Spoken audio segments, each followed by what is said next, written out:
दोस्तों नमस्कार। स्वागत है आपका हमारे इस YouTube मंच पर। दोस्तों आजकल मीडिया कॉन्क्लेव क्या इस देश में ट्रोल आर्मी को नए सिरे से खड़े करने का माध्यम बन गए हैं? क्या राजनीति में व्यक्तिगत हमला, निजी चरित्र हनन की कोशिशें जो अक्सर ट्रोलर्स किया करते थे अपने विपक्षी विचारधारा और पार्टी के लोगों का, क्या अब शीर्ष स्तर के इशारे पर स्क्रिप्टेड इंटरव्यू के रूप में सामने आ रही है? दरअसल एक मीडिया कॉन्क्लेव चल रहा है और उस मीडिया कॉन्क्लेव में देश के गृह मंत्री, जिनके ऊपर इस देश के एक एक नागरिक की निजता से लेकर तमाम चीजों को अपने स्तर से आंतरिक सुरक्षा के दायरे में सुरक्षित रखने की जिम्मेदारी है, क्या वो किसी नागरिक की निजता के उल्लंघन की कोशिश कर सकते हैं? और जब तक लोगों को किसी को कुछ पता नहीं है, हमें भी नहीं पता, आपको भी नहीं पता, किसी के बारे में इस तरह का लांछन लगाने के लिए किसी व्यक्ति को खड़ा करा देना और माइक ले जाओ भाई, वो हाथ उठा रहे हैं, उनके पास माइक ले जाओ, वो कुछ कहना चाहते हैं। क्या इस तरह की चीजें उचित मानी जा सकती हैं? मामला दरअसल एक मीडिया कॉन्क्लेव में कल एक इंटरव्यू का था और उस इंटरव्यू में जो एंकर महोदय इंटरव्यू ले रहे थे, वो इंटरव्यू के दरमियान सवाल घूम फिर कर राहुल गांधी पर आ गया और राहुल गांधी के बारे में सीधे सीधे गृह मंत्री ने कहा कि वो बराबर विदेश क्यों जाते हैं, वो बार बार क्यों जाते हैं विदेश, उनके प्रेरणा स्रोत विदेश में ही तो नहीं है। फिर वो कहते हैं मैं तो जानता हूं, छोड़िए इन बातों को, निजी हमले नहीं करता। ये भी कह रहे हैं निजी हमले नहीं करता और निजी हमले की गुंजाइश भी बता रहे हैं। फिर जब एंकर की तरफ से सवाल कुरेदा जाता है कि नहीं नहीं बताइए क्या बात है, कि प्रेरणा कहां से आती है उनको, फिर कहा जाता है कि भाई आपको नहीं पता, समझने वाले समझ गए, यहाँ जितने लोग बैठे हुए हैं सबको पता है। तभी अचानक पीछे से कोई व्यक्ति हाथ उठाता है और जो व्यक्ति हाथ उठाता है उसके पास गृह मंत्री खुद कहते हैं कि अरे माइक ले जाओ भाई, वो कुछ कहना चाहते हैं, बताना चाहते हैं। फिर वो व्यक्ति खड़ा होकर कहता है राहुल गांधी के बारे में कि उनकी कोई मिसेज है, यानी कोई मोहतरमा है, हिंदी में कहे तो क्या राहुल गांधी किसी से मिलने विदेश जाते हैं? सवाल यह है कि किसी से मिलने जाए, चाहे वो महिला हो या कोई और हो, ये सवाल कोई कैसे उठा सकता है? और दूसरी चीज, यदि इस तरह की चीजें नहीं है तो फिर इस तरह की कोशिशें करके चरित्र हनन की कोशिश के दायरे में क्या इसे नहीं माना जाना चाहिए? दरअसल 53 मिनट के उस इंटरव्यू का वो 1 मिनट, एक सवा मिनट का वो पूरा एरा, वो पूरा समय साफ साफ जाहिर कर रहा था कि एक जानबूझ करके एक स्क्रिप्टेड इंटरव्यू की तरह भीड़ में से किसी को खड़ा रहने के लिए कहा जाता है, वो व्यक्ति हाथ उठाता है और फिर उसके इशारे पर चरित्र हनन की कथित कोशिशें होती हैं। भारत की राजनीति में इस तरह की परंपरा नहीं रही है, यहाँ निजता के सम्मान की परंपरा रही है, लेकिन यहाँ तो निजता और सार्वजनिक जैसी कोई बात भी नहीं है। यहाँ बात जो भी होती है इलेक्शन एफिडेविट में सभी भरते हैं कि कौन शादीशुदा है, कौन अविवाहित है, कौन मैरिड है, कौन अनमैरिड है। ये सारी चीजें इलेक्शन एफिडेविट में भरी जाती है। प्रधानमंत्री नरेंद्र मोदी भी भरते हैं, चुनाव लड़ने वाले सभी लोग भी भरते हैं, राहुल गांधी भी भरते हैं। तो जब सारी चीजें एफिडेविट के रूप में, जिसका उल्लंघन एक कॉग्निजेबल ऑफेंस है, वहां जब सारी चीजें भरी हुई है कि राहुल गांधी ये स्टेटस क्या है, फिर इस तरह की बातें क्यों उछाली जाती है? क्या मकसद था उसका? इन सारे सवालों पर चर्चा के लिए हम सीधे चलते हैं वरिष्ठ पत्रकार और जाने माने राजनीतिक विश्लेषक, कई सारे मीडिया कॉन्क्लेव का हिस्सा अक्सर बनते रहने वाले ऋषि मिश्रा जी के पास। ऋषि जी बहुत बहुत स्वागत है आपका। सबसे पहले आप बताइए हमारे दर्शकों को, आप कई सारे मीडिया कॉन्क्लेव को अटेंड करते रहते हैं, मैं तो निमंत्रण मिलने के बाद भी नहीं जाता इन सब में। कुछ लोग मुझे कहते हैं कि आप आमिर खान वाली स्थिति में खुद को क्यों पाते हैं, आप नहीं जाते हैं। मैंने कहा मुझे पसंद नहीं है इन सब जगह जाना, क्या होता है मुझे भी मालूम है कि किस तरह से लोग जुटाए जाते हैं और किस तरह से सवाल तय किए जाते हैं, वो सब, इसलिए मैं जाता नहीं हूं।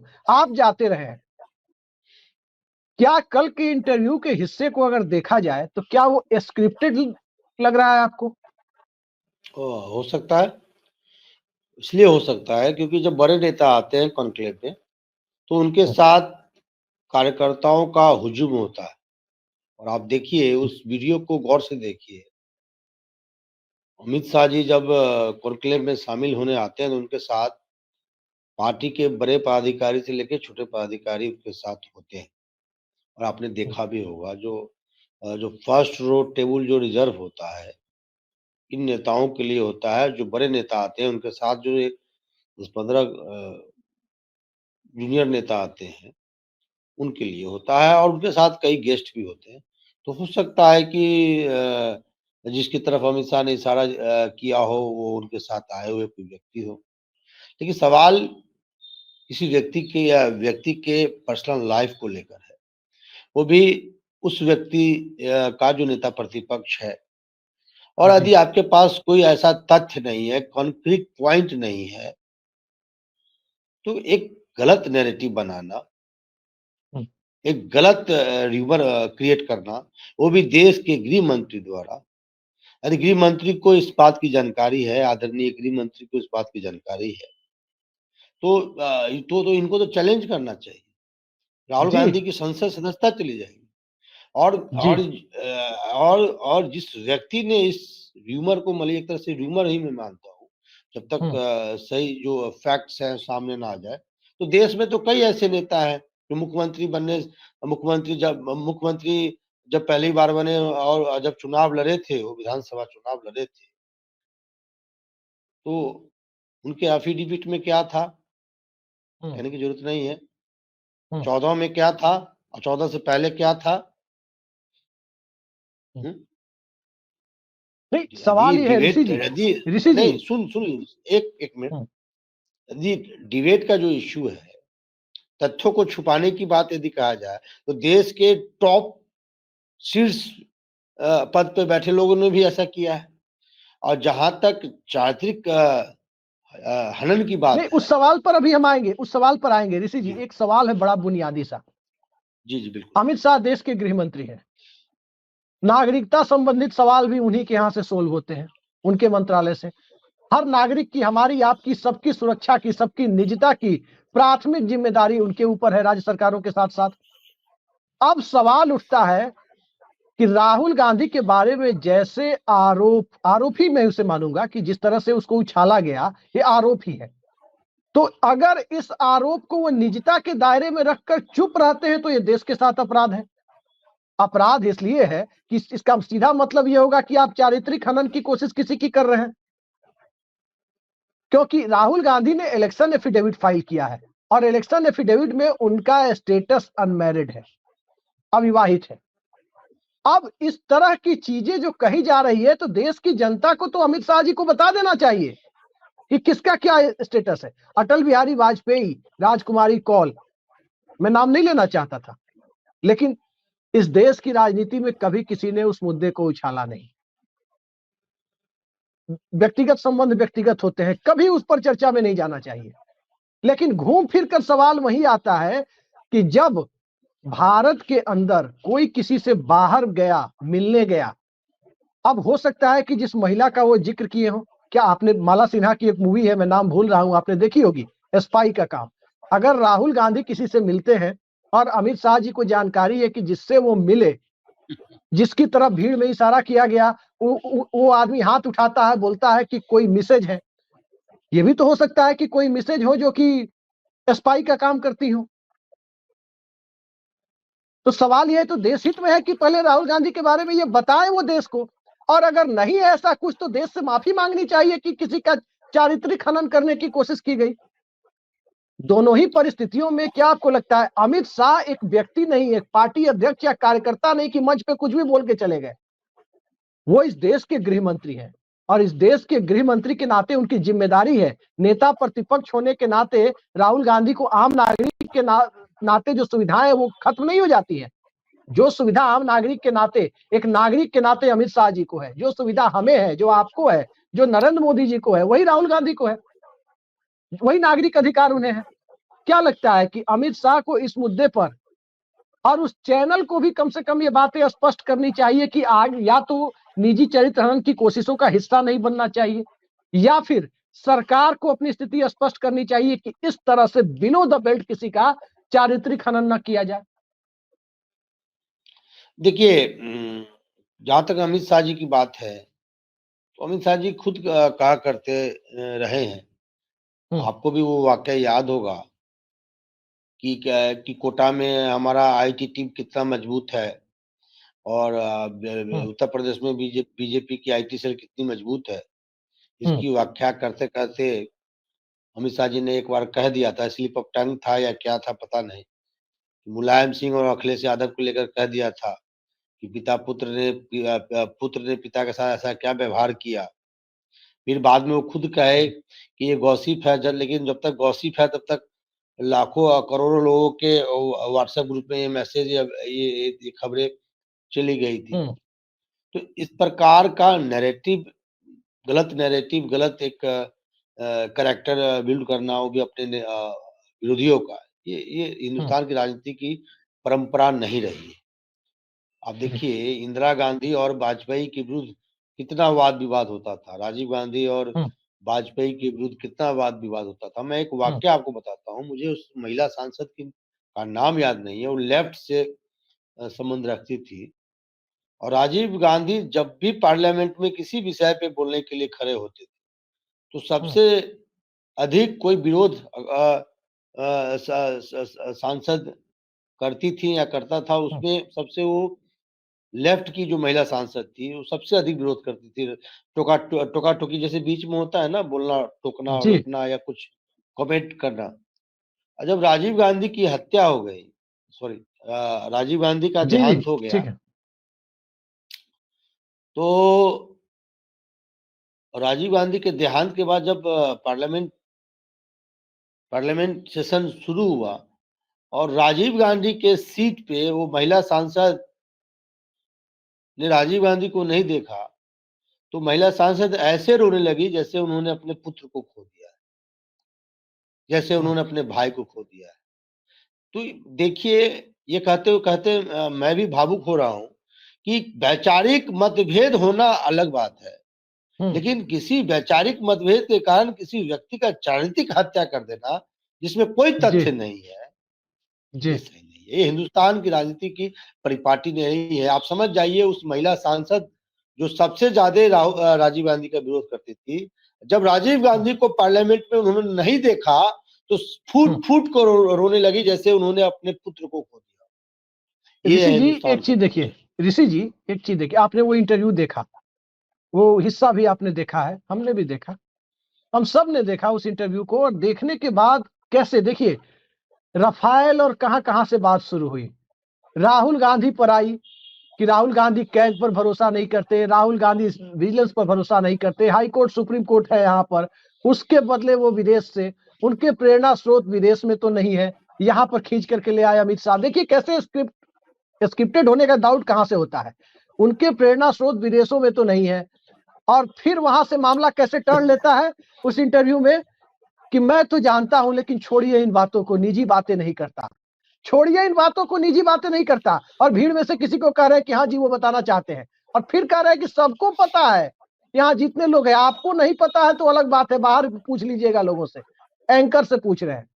जब एंकर का मकसद, या लगता है ऐसा कि गेस्ट का मकसद, मुझे नहीं पता किसका मकसद था, मकसद पूरा हो गया, उस व्यक्ति ने खड़े होकर के बोल दिया कि कोई मैसेज है, तब उसके बाद एंकर ने जाकर के टॉपिक बदला। यदि एंकर चाहते, उन्हें मीडिया की मर्यादा का ख्याल होता कि मामला बिलो द बेल्ट जा रहा है, तो पहले भी टॉपिक बदल सकते थे।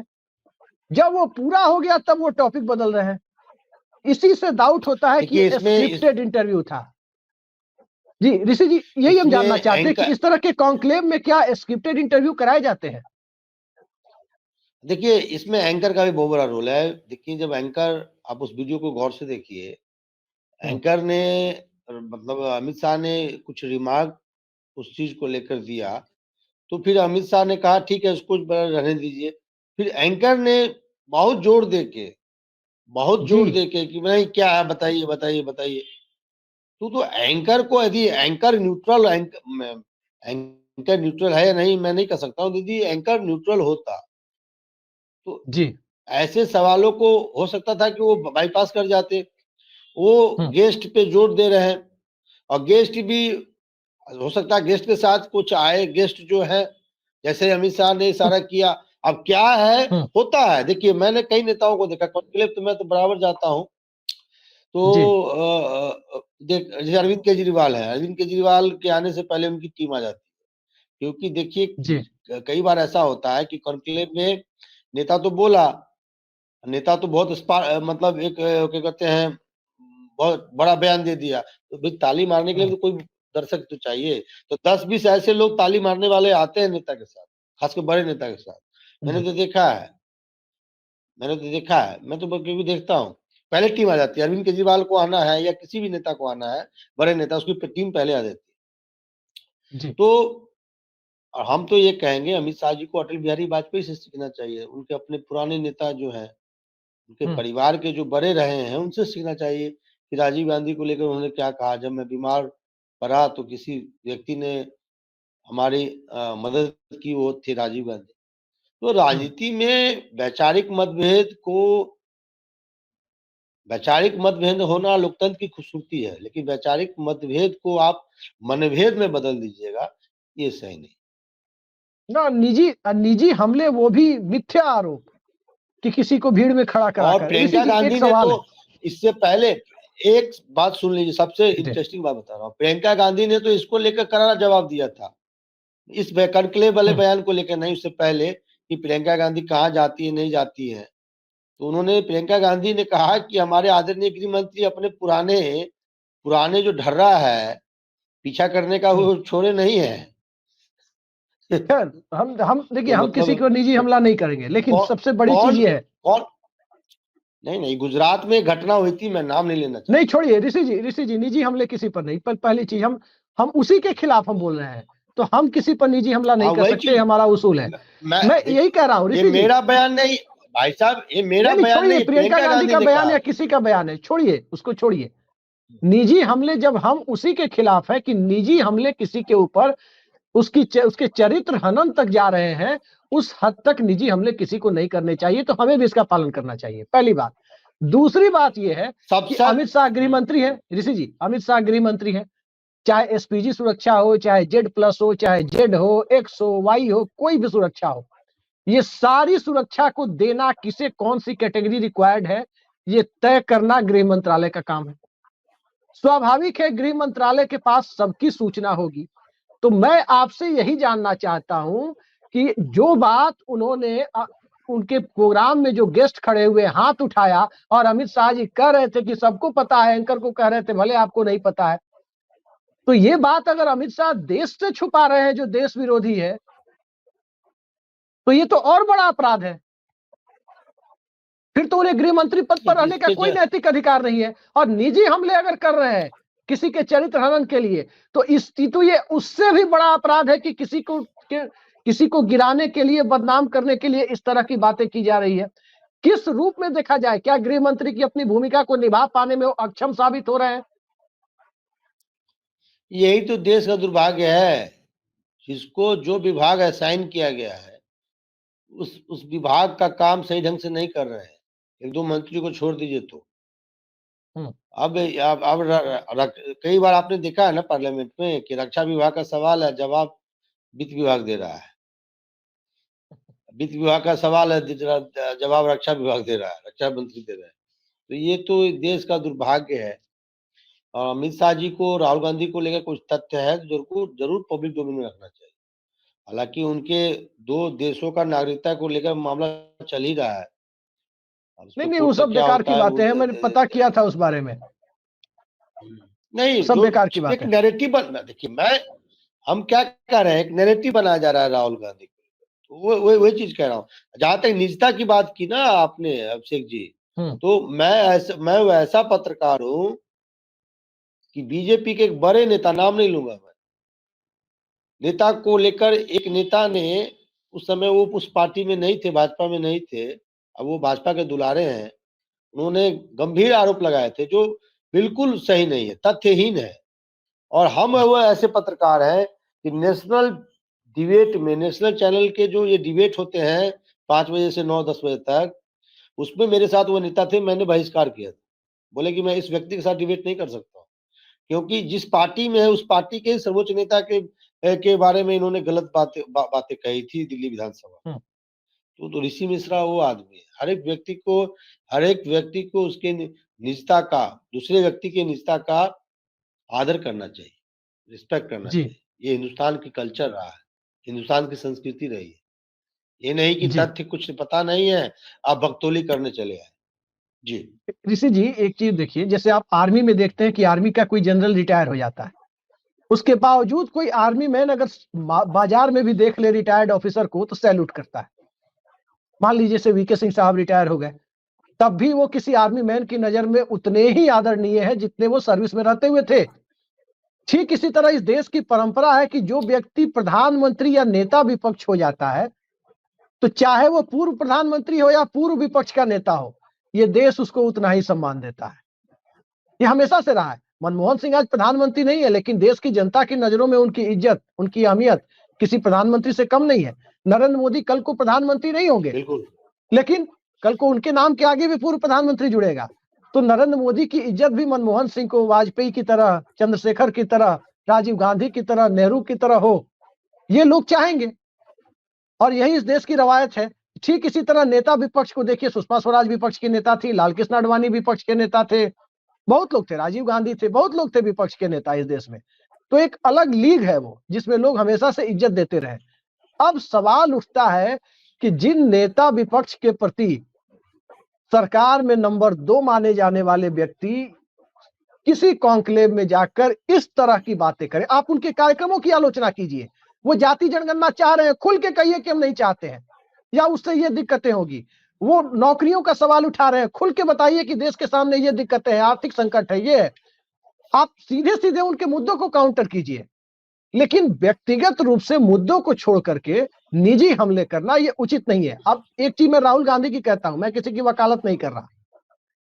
राहुल गांधी कभी भी मुद्दों को लेकर बोलते हैं, चाहे अग्निवीर का मुद्दा हो, चाहे बेरोजगारी का मुद्दा हो, चाहे किसान का मुद्दा हो। भट्टा परसौल वो बाइक पर गए थे तो अपनी ही सरकार के खिलाफ गए थे, अपनी मनमोहन सिंह सरकार से उस नीति की मांग की थी और लागू कराया था लैंड एक्विजिशन एक्ट, भू अधिग्रहण विधेयक। तो सवाल यह है, मुद्दों के आधार पर राजनीति होनी चाहिए ना, मूल्यों के आधार पर राजनीति होनी चाहिए। ये कौन सी रवायत है जिसमें इस तरह की चीजें हो रही है?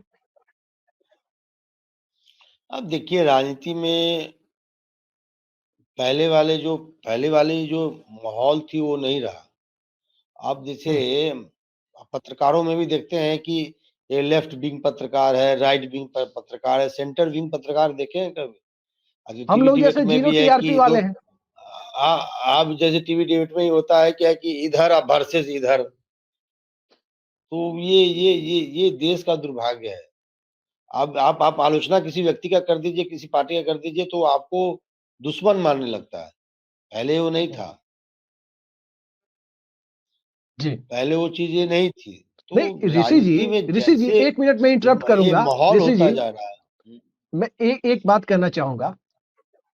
इस बात को मैं जब देखता हूं कि सदन में जब अमित शाह बोलते हैं, तो ये कहने में कोई गुरेज नहीं है कि मोदी सरकार में बहुत कम ऐसे मंत्री हैं जो तथ्य परक ढंग से पॉइंट वाइज एक एक तथ्य को अपनी बात को रखते हैं। और निश्चित तौर पर सदन के अंदर जब अमित शाह बोलते हैं तो नरेंद्र मोदी से 1000 गुना ज्यादा बेहतर बोलते हैं। और उनके मंत्रालय के तथ्यों को जब वो रखना शुरू करते हैं तो आप आमतौर पर उन्हें काट नहीं सकते, इक्का दुक्का मौके पे तो आप काटेंगे ही, काट नहीं सकते।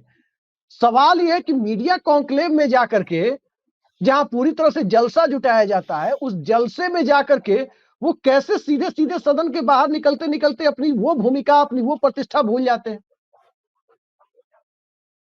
देखिए, आजकल राजनीति में साम दाम दंड भेद सभी का इस्तेमाल किया जाता है। राजनीति में नैतिकता तो रहा नहीं। नैतिकता और ये जो होता है, मैं कि पहले जो इस पर इन चीजों पे बहुत महत्व दिया जाता था, अब वो राजनीति में है कहाँ आप बताइए ना। नैतिकता दिखती है। कल हम जिसको गाली दे रहे हैं, आज उसको हम गले लगा रहे हैं। आज जिसको हमने गले लगाया, कल उसको गाली दे रहे हैं। नैतिकता विचारधारा बचा नहीं। सबसे बड़ा ये है कि कैसे भी हमको सत्ता प्राप्ति हो, कुर्सी की प्राप्ति हो, ये मेन उद्देश्य बन गया है हमारे राजनीतिक दलों का। जी। नो डाउट अमित शाह देश के बड़े नेता है, नंबर 2 के पोजीशन पे है, ठीक है। Unofficially officially number 2 Rajnath Singh है, लेकिन अनऑफिशियली नंबर 2 अमित शाह ही है। हम्म, सरकार को वही व्यक्ति चला रहा है। इतने जी। बड़े पद पे आसीन व्यक्ति को इतनी छोटी बातें नहीं करना चाहिए। जी। एक सवाल मीडिया पर, आखिरी सवाल, ये जो मैं कॉन्क्लेव मैं इस तरह का होता मैं है, बता दूं, एक लाइन, मेरे टैब का बैटरी बहुत डाउन है, एक तो एक एक कभी भी छोटा ये सा जवाब डिस्कनेक्ट दे हो दीजिए, सकता है। जी एक छोटा सा जवाब जी दे जी। दीजिए कि ये मीडिया के ऊपर कि क्या इस तरह के कॉन्क्लेव के माध्यम से ये इस देश में जो ड्रामा, ये टीवी सीरियल की तरह, सास बहू सीरियल की तरह जो ड्रामा चलाया जाता है, क्या ये ड्रामा इस देश का बहुत बड़ा नुकसान तो नहीं कर रहा है? भीड़ में बदल रहा है आप इस देश को, देखिए, ट्रोलर्स की जमात में आप बदल रहा है मीडिया। मैं तमाम एंकरों और पत्रकारों को ये कहना चाहता हूँ, ये बाबा नागार्जुन की धरती है हिंदुस्तान, जिसने नेहरू को भी नहीं बख्शा। नेहरू के सामने में उन्होंने जितना खिंचाई किया, और नेहरू की ईमानदारी देखिए कि उन्होंने ईडी, सीबीआई, इनकम टैक्स नहीं लगा दिया था बाबा नागार्जुन के विरुद्ध। जी। तो हमारे नेताओं को और पत्रकारों को देखना चाहिए, बनना है तो उदार दिल आपको रखना है तो नेहरू की तरह रखिए, और संवाद करना है, सवाल करना है तो बाबा नागार्जुन की तरह सीना ठोक के कीजिए। अपनी पोजिशनिंग के लिए पत्रकारिता मत कीजिए। आप पोजिशनिंग के लिए पत्रकारिता कीजिएगा, यही सब चीज देखना होगा। और आने वाले पीढ़ी को आप क्या दीजिएगा? जब आप 8 घंटा का 10 घंटा का ड्यूटी करके घर जाते होंगे, मन तो जरूर मन दिल तो जरूर सवाल करता होगा कि हमने अपना जो दायित्व है, हमने अपना कर्तव्य क्या सही ढंग से निभाया है? ये पैसा क्यों कमा रहे हैं हम? मान लीजिए करोड़ों का कोई किसी पत्रकार का पैकेज है, बाद में किसी को राज्यसभा या गवर्नर बना दे, लेकिन ये तो सवाल करता है ना, दिल तो सवाल करता है ना कि जो भगवान माँ सरस्वती ने हमें जो विद्या दिया था, जो टैलेंट दिया था, उसका हमने सही इस्तेमाल किया क्या? जी। तो ये बाबा नागार्जुन का धरती है। हमारे एंकरों को इनको सीखना चाहिए कि गुदरी के लाल ने देश के प्रथम प्रधानमंत्री जवाहरलाल नेहरू से उन्हीं के मंच पे उन्हीं को पानी पानी कर दिया था, और नेहरू ने ईडी, ठीक सीबीआई, है, इनकम टैक्स नहीं भेजा था। समझे? ठीक है। इस देश की चलिए मीडिया चलिए। वाकई इस देश को जो भीड़ तंत्र में बदल रही है, सवाल यही है कि भीड़ तंत्र में बदलने के लिए एक गोदी मीडिया का तंत्र तैयार किया गया, क्या उस तंत्र के द्वारा अब सिस्टम और सत्ता के तमाम मूलभूत उसूलों को भी सीधे सीधे खारिज किया जा रहा है? अमित शाह सिर्फ भारतीय जनता पार्टी के रणनीतिकार ही नहीं, इस देश के गृह मंत्री हैं, लॉ एंड ऑर्डर के मुखिया हैं। और यदि कोई बात ऐसी है, चाहे वो प्रधानमंत्री हो, चाहे वो विपक्ष के नेता हो, या कोई भी हो, किसी के खिलाफ ऐसी कोई बात ऐसी है जो इलेक्शन एफिडेविट में दी गई चीजें या उनके बारे में जो चीजें सार्वजनिक जगहों पर विधायी रूप से, कानूनी रूप से दर्ज है, उसके खिलाफ जाती है, तो बिना झिझक अमित शाह को उसे सामने लाना चाहिए, क्योंकि ऐसा नहीं करना इस देश के साथ एक कॉग्निजेबल ऑफेंस यानी एक संज्ञेय अपराध है। और यदि ऐसी बात नहीं है तो किसी का चरित्र हनन करने की कोशिश के लिए उन्हें खेद भी प्रकट करना चाहिए। यही हिंदुस्तान की रवायत है कि मुंह से अगर कुछ निकल जाए गलत तो लोग खेद प्रकट करते हैं। बिहार के मुख्यमंत्री ने विधानसभा में कुछ कह दिया था, उसके लिए उन्होंने सदन में अगले ही दिन कहा कि मैं खुद की कड़ी निंदा करता हूं। जिनके बगल में अमित शाह बैठते हैं वो खुद भी कड़ी निंदा के लिए विख्यात हैं। तो सवाल यह है कि इस तरह की बातें जो कड़ी निंदा के दायरे में आती हैं, आखिर अमित शाह ने कैसे किया? क्या वो इस देश के साथ अपराध कर रहे हैं, तथ्यों को छिपाकर निजता के दायरे में, या किसी का चरित्र हनन कर जो नेता प्रतिपक्ष जैसी बेहद जिम्मेदार कुर्सी पर है इस देश के साथ अन्याय कर रहे हैं? याद रखिए, राहुल गांधी एक नेता नहीं है, राहुल गांधी सिर्फ एक सांसद नहीं है, राहुल गांधी अब इस देश में देश के प्रधानमंत्री यानी सदन के नेता, सदन के बाद जो दूसरी सबसे बड़ी, सबसे जवाबदेह कुर्सी है, नेता विपक्ष की कुर्सी, उस पर आसीन है। उनका चरित्र हनन देश का चरित्र हनन है। और यदि उनके द्वारा कोई चीज ऐसी है जो संज्ञेय अपराध की श्रेणी में आती है, जो इलेक्शन एफिडेविट से इतर है, तो उसको छिपाकर अमित शाह साहब इस देश के साथ बहुत बड़ा अपराध कर रहे हैं। अब देखिए आने वाले वक्त में क्या होता है, लेकिन इस तरह की चीजों की रवायत भारत की राजनीति में नहीं रही है। आने वाला वक्त बताएगा कि देश के गृह मंत्री के तौर पर क्या पार्टी पॉलिटिक्स और सस्ते स्तर की राजनीति से शाह साहब ऊपर नहीं उठ पाए, या अभी बहुत कुछ राष्ट्रीय राजनीति और इस देश के उसूलों के हिसाब से या दुनिया के लोकतांत्रिक उसूलों के इतिहास से उन्हें जानने की जरूरत है। देखते जाइए हम बेहतर की उम्मीद कर सकते हैं, बेहतर कर नहीं सकते। आज के लिए इतना ही। नमस्कार।